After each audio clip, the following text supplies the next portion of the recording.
Hello বন্ধুরা, কেমন আছো? এখন গ্রীষ্মকাল, আর গ্রীষ্মকালে কালবৈশাখী ঝড় হবে না তা কি হয়?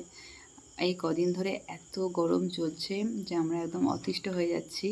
কিন্তু এই মাত্র হাওয়া দিল, আর একটু ঝড়ের মতো হলো, আর একটু বৃষ্টিও হলো, তবে বেশি নয়, অনেকটা আশা করেছিলাম, হয়েছে মাত্র 2-4 মিনিট। যতটা ঠান্ডা হয় আর কি, মাটি তো ভিজলো না মনে হচ্ছে।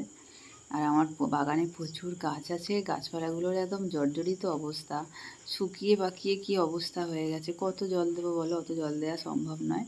ফুল গাছগুলোয় জল দিচ্ছি রেগুলার, কারণ এখন জবা ফুল, টগর ফুল, তারপর নারায়ণ ফুল, আর আমার একটা দোপাটি গাছও আছে যেটা সারা বছরই হয়, কয়েকটা আছে সেগুলো, আর সাদা জবা, লাল জবা এগুলো হচ্ছে।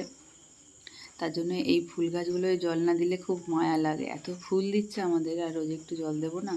তো কষ্ট করে সময় বাঁচিয়ে এই গাছগুলোয় জল দিচ্ছি।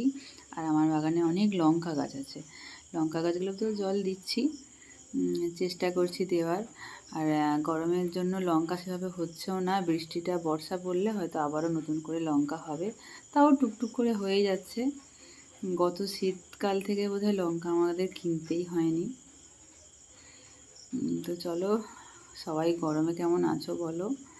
আমার আজকে দিনটা এভাবেই চললো, গরমে অতিষ্ঠ হয়ে। আর এখন সন্ধ্যেবেলা রুটি করতে বসেছি, তো ভাবলাম তোমাদের সঙ্গে একটু কথা বলি।